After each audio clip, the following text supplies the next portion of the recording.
Good morning, ladies and gentlemen. Welcome on board.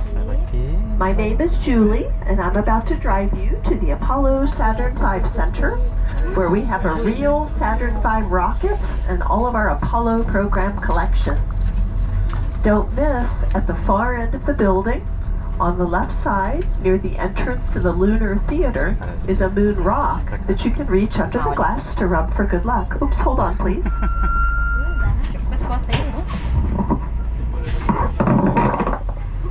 Cadê o Vic? Estica o pescoço. Vamos um pouquinho. Aí, deu. Coube, pode voltar. Brincar.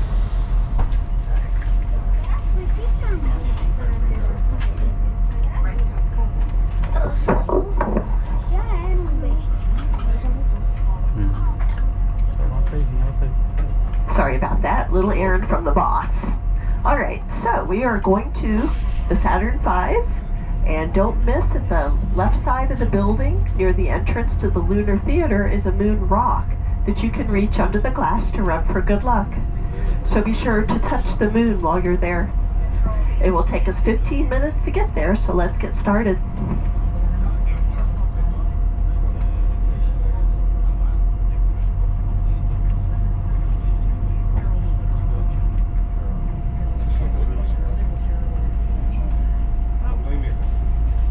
Ignition sequence start. And I'll step off the limb now. That's one small step for man, one giant leap for mankind.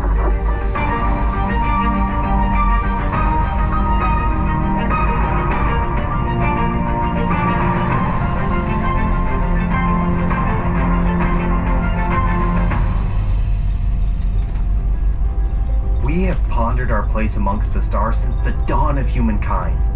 We've looked at the stars with wonder and amazement, their glow guiding our travel for centuries. The more we learn about our universe, the more questions we have. I'm Emily Calandrelli, and today you'll be following me behind the gates on this exclusive bus tour of Kennedy Space Center. Our journey will take us past active facilities and end at the visitor complex's own Apollo Saturn V Center.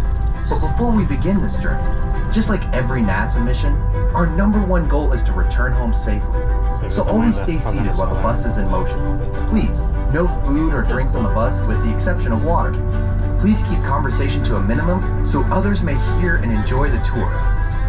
No photography is permitted at the security gates, but there will be plenty of photo opportunities during the tour.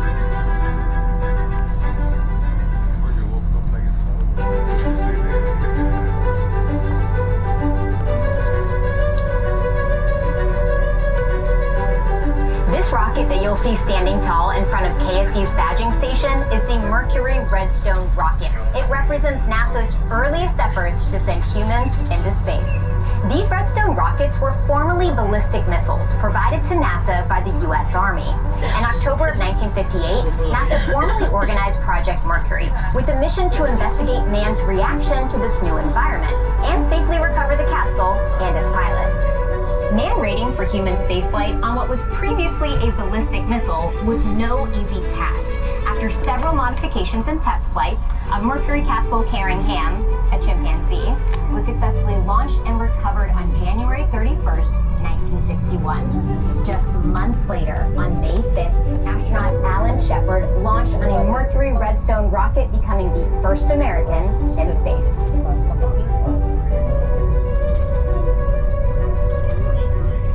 Hi, I'm Janet Petro, and welcome to NASA's John F. Kennedy Space Center, where NASA astronauts have ventured forth on flights of exploration since the 1960s. And what an exciting time to visit our multi-user spaceport. Through our Commercial Crew program, we are sending astronauts to the International Space Station from American soil for the first time since the Space Shuttle program ended in 2011. We're continuing to launch new research experiments and supplies to the space station with our commercial resupply services and launching the most technologically advanced scientific instruments to date into space through our Launch Services program. This all culminates in our ultimate mission, the Artemis program, where NASA will return to the moon, this time with the first woman and first person of color, and continue on to Mars. In all our history, there's been one common theme woven throughout our DNA. It's our insatiable desire to explore beyond our home planet in our never-ending quest to expand our knowledge of the universe. As you venture behind the gates, you'll find a community of the most talented, dedicated, motivated workforce anywhere in the world who believe in the unlimited potential of space exploration. This is an active spaceport where new things are happening every day. You never know what you might see, so enjoy your tour.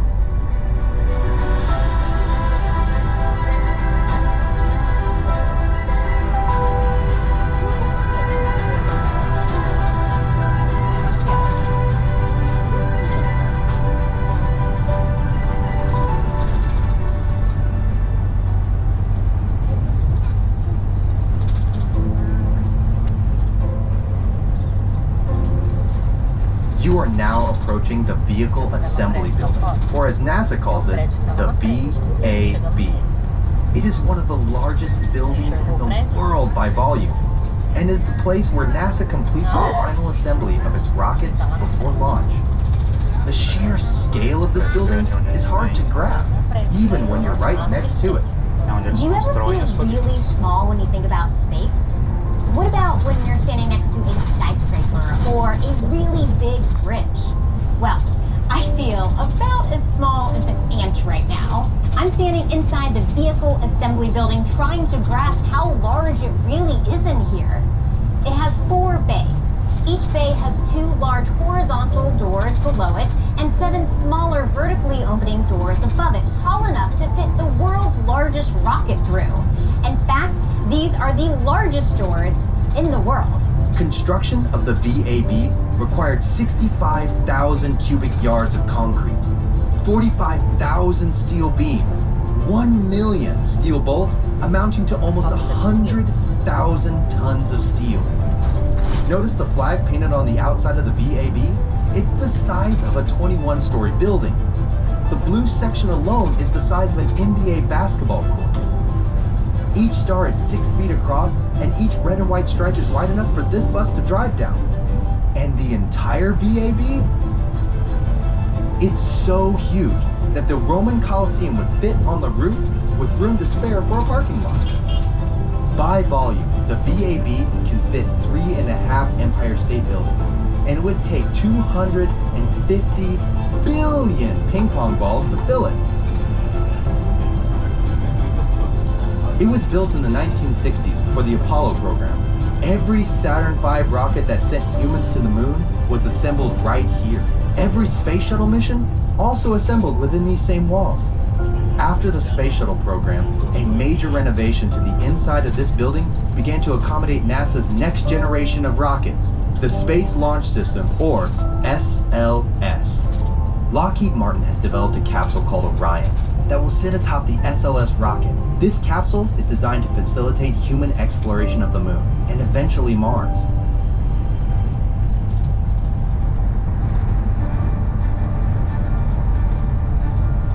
NASA is known for dreaming big, and big dreams require big equipment.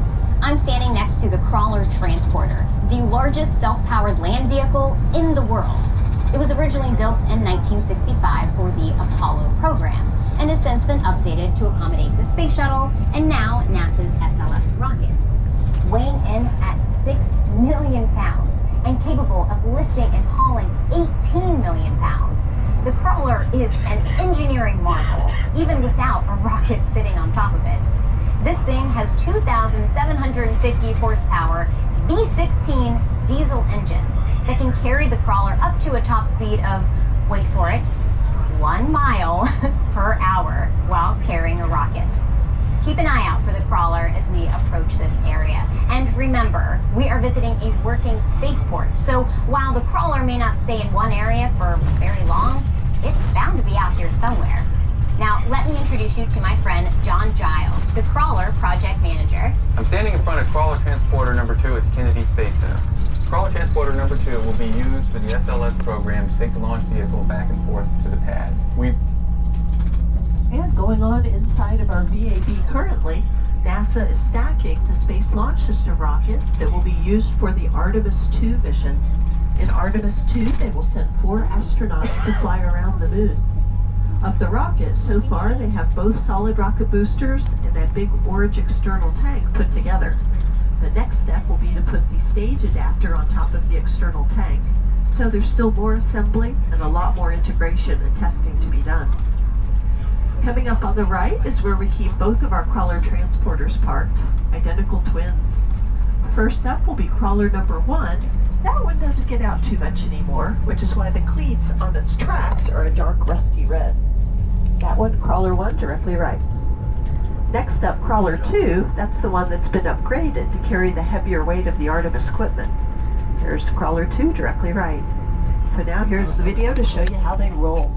Scrollers. We'll begin by going underneath the mobile launcher. We'll pick it up, we'll take it over to the VAB. They'll then assemble the launch vehicle on top of the mobile launcher, and then we'll come back to the VAB. We'll slide underneath it again, we'll pick it up, we'll take it out to the pad. A trip of about 4.2 miles. It'll take us about 7 hours to get there. But during our trip to the launch pad, we'll roll over a specially prepared crawler weight that consists of anywhere from 8 to 12 inches of special rock.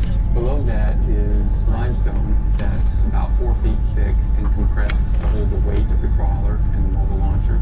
And then below that is some hydraulically compacted sand that can support all the weight.